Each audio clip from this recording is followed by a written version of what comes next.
Buenas tardes, mi ¿Estamos? nombre es Sí. Belén Gómez de la Torre. ¿Sí? ¿Está bien? Sí, se ve, se ve.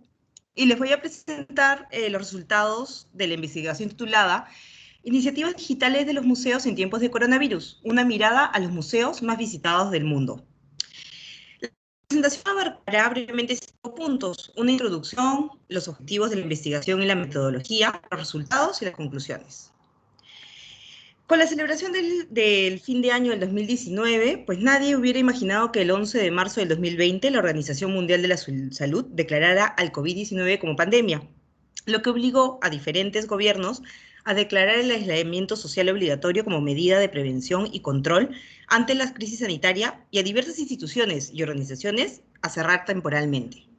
Los museos no fueron la excepción, y estos tuvieron que replantear sus estrategias e implementar soluciones para continuar con sus actividades a nivel remoto.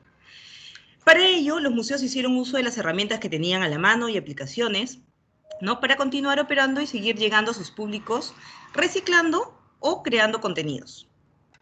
De acuerdo con el Consejo Internacional de Museos, el ICOM, al menos el 85.3% de los museos cerraron al público, en la mayoría de los casos a partir de mediados de marzo del 2020. De esta coyuntura es que nace la investigación que presentamos a continuación.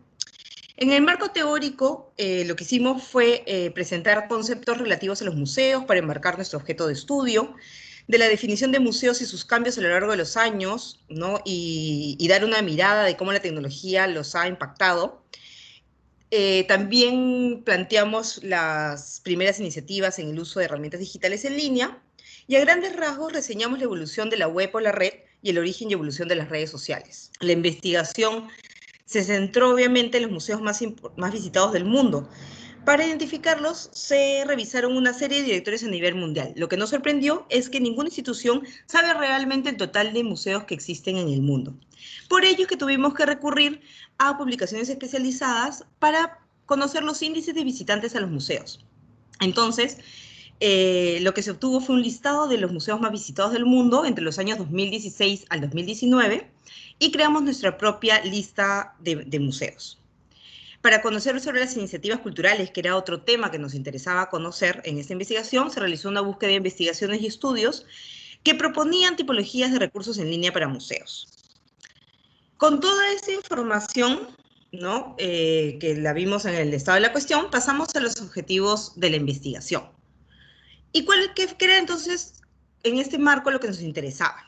Nos interesaba analizar las iniciativas digitales que los museos más visitados del mundo han implementado en sus redes sociales para difundir sus colecciones y contenidos durante el confinamiento por COVID-19.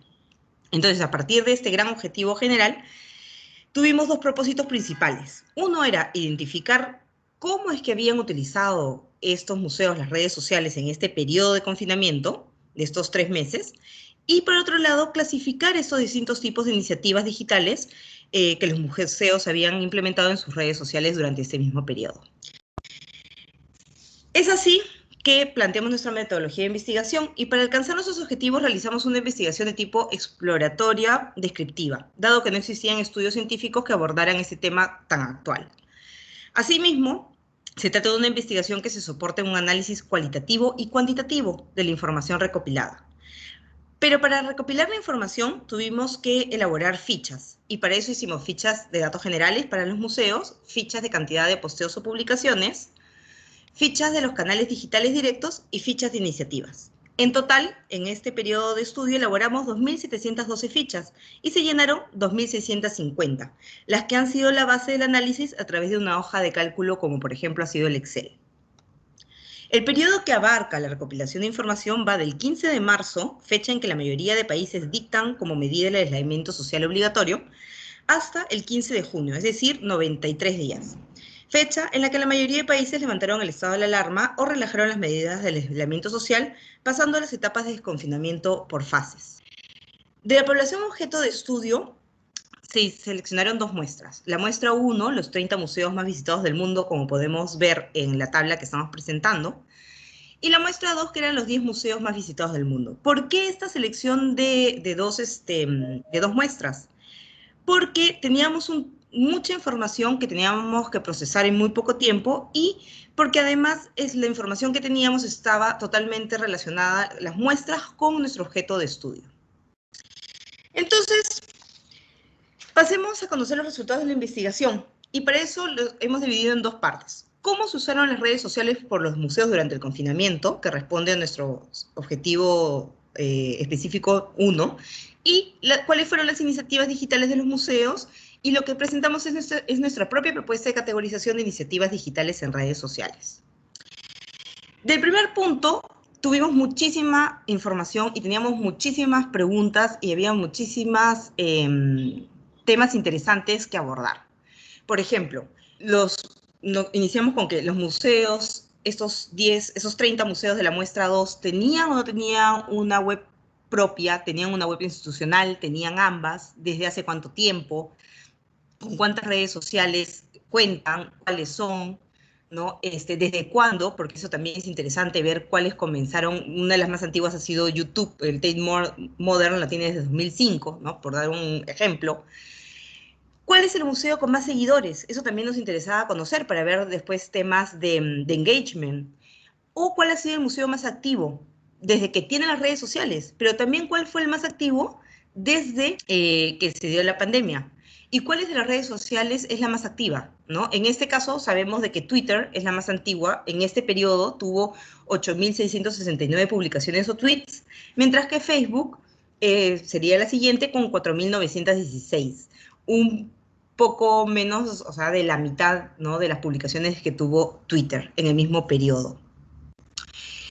Pero todas esas preguntas no tendrían sentido si es que no nos hiciéramos una pregunta más grande, más específica, ¿no? ¿Existe alguna estrategia de comunicación identificable en el uso de redes sociales por parte de los museos más visitados del mundo, sobre todo en este periodo? Y para eso tuvimos preguntas más pequeñas, ¿no? ¿Hay relación entre el número de redes sociales que maneja cada museo y el número de publicaciones en redes sociales? Quiere decir, yo tengo más redes sociales, entonces debo de hacer más publicaciones, y vimos que solamente el 15% de la muestra cumple con esta hipótesis, ¿no? Se lo pudiésemos decir de una forma. No todos los museos publicaron en las redes sociales, en todas sus redes sociales durante el confinamiento. Y también se vio una gran variabilidad entre la cantidad de posteos por red social. Por ejemplo, en Twitter podemos contar hasta 35 tweets de un museo un mismo día, mientras que en Facebook el rango iba de 0 publicaciones a 20, ¿no? Y el 47% de los museos más visitados del mundo, nosotros, de acuerdo a toda nuestra estadística que hemos generado, consideramos que sí estaría mostrando un comportamiento específico, ¿no?, en el manejo de sus redes sociales. Lo que vimos fue que, por ejemplo, las que tenían más consistencia eran aquellos que hacían entre 1 y 3 publicaciones diarias. Ahí nos hicimos otra pregunta, ¿no? ¿Hay relación entre el número de publicaciones y el número de visitantes en líneas? Eso quiere decir, si yo publico más en una red social, en un día específico, ¿espero captar más visitantes a mi página web, en mi red social? Y la respuesta es no. El Museo del Louvre, por ejemplo, hizo muy pocas publicaciones, y el Museo del Hermitage hizo 5.9 veces más publicaciones en el mismo periodo. Y la cantidad de personas que captan es similar, ¿no? Ellos captan el 9 y 10% de sus visitantes físicos, ¿no?, los que hubieran ido si es que el museo estuviese abierto. También hicimos algún ejemplo de lo que es el engagement, lo hicimos en su versión ponderada, ¿no? Tomando a Cabelillo del 2018 su investigación sobre este tipo de datos. Nuestra propuesta de categorización la estoy presentando aquí. Lo que hicimos fue tener 8 categorías en 17 tipos y 45 subtipos. Algunos de estos están relacionados a desafíos en casa, algunos están relacionados con información a la colección del museo, como la categoría 2, o que nos hable un especialista, o donde se le invita a participar al público, ¿no? También el uso de hashtag y la viralización fue otro de los tipos que tuvo mucha acogida. Nuestras conclusiones. Efectivamente, los museos cuentan con herramientas, pero esas herramientas deben de tecnológicas y estos canales de difusión que permiten la interacción con el público deben de estar regidas por una estrategia de comunicación y producir contenidos específicos para redes sociales. Las políticas de esta estrategia deben ser integradoras, accesibles, de inclusión social, reforzarlas con la colaboración del público y ofrecer contenidos de calidad, creativos e innovadores para contribuir a la diversidad cultural. Todo esto es una gran fuente de datos útiles que deberían servir para sustentar la toma de decisiones, no tener estas estrategias y estas herramientas. Y la propuesta de categorización que hemos presentado, esperamos que sea una herramienta que aporte a la colaboración de estrategias comunicativas digitales en redes sociales y facilite la evaluación de comparativas en un futuro. Muchas gracias.